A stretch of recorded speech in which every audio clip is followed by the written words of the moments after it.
Please come. Please sit down. Please sit down. What's your name? My name is Aditya Srivastava. Mr. Aditya, this is your second attempt. Yes. So did you go to UPSC last year also for interview in your earlier attempt? No, sir. My first attempt, I was not able to clear prelims. Okay, very nice. So let's start. Please tell us something about yourself. Sir, my name is Aditya Srivastava. I hail from Lucknow. I completed my BTech and Tech degree in electrical engineering from IIT Kanpur in 2019. After that, I worked for approximately 15 months in Goldman Sachs. You're speaking very fast. Slow down, please. Okay. Yeah. So after that, There also you should slow down. Okay. And sit relaxed. Let your back touch the back of the chair. Okay. Relax your body. Yes, yeah. Carry on, please. Yes, sir. So after that, I worked for approximately 15 months in Goldman Sachs. And since then, I've been preparing for UPSC. Very nice. Now you are from UP. Can you tell me how many airports are there in UP? So I can recall approximately 5 or 6 international airports. No, approximately, so I'm not interested. Can you tell me the GDP of UP? It is around $250 billion. So you're talking around and you're telling me in dollars. You need to tell me in rupees. Anyway, I've seen you have an interest in dinosaurs. Yes. So when were they on Earth originally? So they existed from around 250 million years ago to around 65 million years ago. That was the period called the Mesozoic era. And which part of the world they were in? Their fossils have been found from all around the globe. So they existed in all continents except for Antarctica. You mean they were in India also? Yes, sir. Where in India? Have you found any skeletons anywhere? Yes, sir. We have found the fossils from Gujarat and from Madhya Pradesh as well. For example, in Rayoli village in Gujarat, there is one of the largest fossilized bed Okay. And what is this? You said bowler and patta league. What is patta? So, sir, in our college, actually, the tennis ball cricket was called patta. So that was the league. Oh, I see. That's sorry. Now tell me about this bowling thing. Now yesterday's T20 match, you must be knowing then in the cricket. What happened yesterday? Sorry, sir, I did not watch, but I got updated by ESPN Cricket Info. You don't read newspapers? Have you read today's newspaper? Sorry, sir, I have not read. You don't listen to the news also? Sir, I do listen to the news. There's a big news today that India has Yes, sir, India has won the match. Yes. And can you tell me when was T20 first played? Where? Sorry, sir, I'm unable to. Doesn't matter. But tell me about the women reservation in Parliament and in assemblies. It's not there, isn't it? Yes, sir. So why it is not there? What is your view? Sir, as far as I can recall, there is a women's reservation bill currently pending, which tried to put reservations in the legislatures. As far as my views on it are concerned, No, the bill is pending. Then what happened to that bill? Since when is this pending? I think it is pending since 2010. But does it not lapse along with the lapsing of the Lok Sabha? So there are certain conditions for the lapsing of the bill. If it has been passed by the Rajya Sabha but has not been given to the Lok Sabha, or in certain cases it Was it passed by the Rajya Sabha? Sir, I'm unable to recall at the moment. Anyway, so what is your view? Yeah. Sir, I think that women's reservation is essential in the legislatures as well, because we have seen some success when the reservation was given in the third tier of So the. why? So it is okay, but then why it is not happening? Sir, most of the reasons are concerned around the current lack of consensus on the bill, as far as I can recall. Any consensus, lack of consensus in what way? Sorry, sir, I'll have to read about it a bit more. And why 33%? What is the women's population percentage in India? Sir, it is around 48%. So why not 48%? Why 33%? Sorry, sir, I'll have to read about it. Okay. Now, can you tell me the Agniveer scheme? You know, it had come. You know the detail of the Agniveer scheme? Yes, sir. Can you just tell me in brief, please? Sir, it was about providing jobs to the youth for 4 years approximately in the army, and it was basically aimed at bringing down the average age of the army to from the current above 30 years. But there were a lot of protests. Yes, sir. Also. Yes. I'm sure you know the reasons for that. Yes, sir. So, what is your view? The protesters were right or the government is right?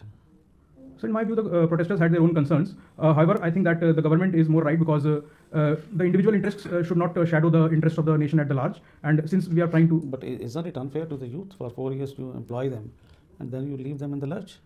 Sir, in my opinion, they were actually not being left in the lurch because the government was actually providing them priority in certain areas like the CIS. But everybody will not get into that. Will not get into that. No? Yes, sir. Because then they'll be beyond age for any other government job also then for that matter. Yes, sir. I think that the government was doing something, and I think that apart from that, what more can be done is providing them skills for various corporate jobs like basic. Of course, the government will provide. But my last question is, tell me the health budget of India in the last financial budget of the government of India. Sir, I can recall it was around 1.3% of the GDP. I'm unable to recall the exact amount. No. Thank you. Mr. Aditya, you did MTech in electrical engineering. Yes, sir. And you didn't pursue a career in electrical engineering, although EV vehicles, there's a revolution in India. huge scope for electrical engineers. Yes, sir. Also, there is a demand in the times of the fourth industrial revolution. Yes, sir. Why won't you pursue a career there? Sir, actually, I did research in electrical field itself. So I did research in the VR tech. After that, depending on my interests, I shifted to things around the AI.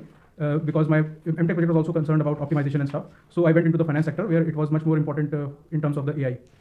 Why? Two diametrically opposing areas, highly technical AI area, and then finance, Goldman Sachs. Yes, sir. Why and now again the third career choice is totally unrelated to what you studied. Yes, sir. So actually in finance, my job was around mathematical modeling itself. So that had a bit of AI in it. And apart from that, in the... So why didn't you take up a career in AI? Sir, actually, in my opinion, I did not want to pursue it in that direction because then I would have to go abroad and do research, and the eventual career in AI would have been focused around more of research than on actual implementations. So what's wrong with research?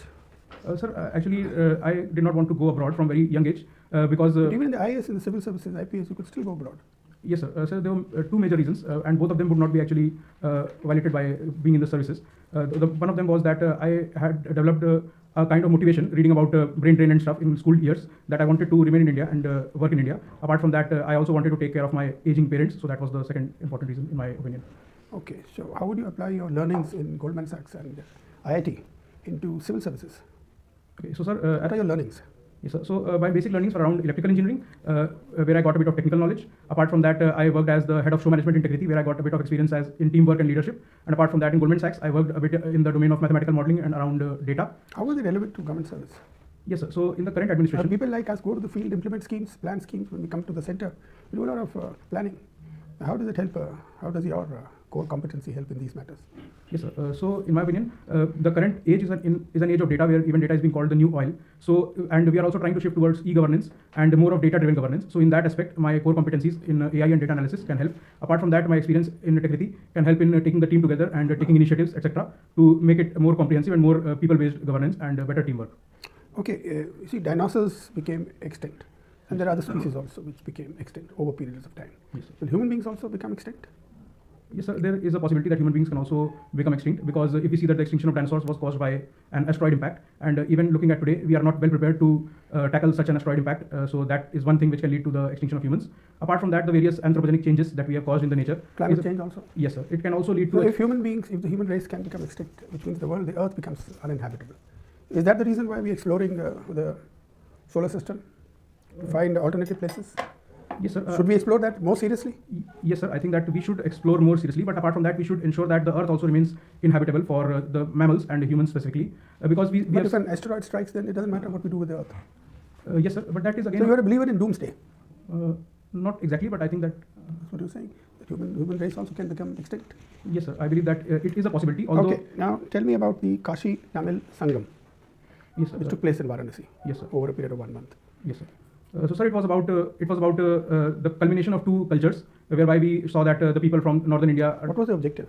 So the objective was to bridge the gap and create a more holistic theme for India, whereby we see that it is in line with the Ek Bharat Shresth Bharat initiative, where we wanted to bring. What was the common link between Kashi and Tamil culture? So there are two major links which I can think of. First is the link of Lord Shiva. We see that Kashi temple is also based on Lord Shiva, and Rameshwaram temple is also based on Lord Shiva. Apart from that, Sanskrit is another link. Sanskrit and Tamil link is also Which is the older language, Sanskrit or Tamil? So it is Sanskrit. Sanskrit is older, because even we see that the word Tolkapiyam, which is the you go to Tamil Nadu, they'll say Tamil is the oldest. Okay, sir. I discuss with Tamil scholars, they'll give you evidence that Tamil was the oldest. Does it matter which language is oldest? Is older than the other? Sir, in my opinion, it does not matter which language is older, because both of them are very vibrant languages. So why the controversy? Scholars say, no, this is older, this is older. So probably it has to be related to the pride that they take in their particular languages and in their particular cultures, because of which they want to make it more supreme. But in my opinion, that supremacy is not needed, because both of the cultures can coexist as they have existed for thousands of years. Thank you. Well, Aditya, I am highly impressed by your DAF and your tremendous achievements as a student. 97.8 in grade 10, 97.5 in grade 12, 9.7 GPA from IIT Kanpur in electrical engineering, top of the line.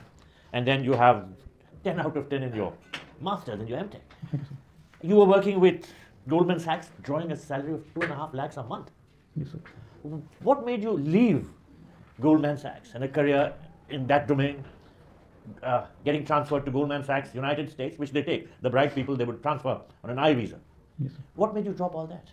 So, sir, I would say there are majorly two reasons. So, firstly, if you see that coming from the area that I come from, even the blessings are of the form collector bano. So, there was some kind of knowledge about civil services I had from the beginning. But the final change where I took it seriously was when during my job days, I had a volunteering experience where I realized that just going and feeding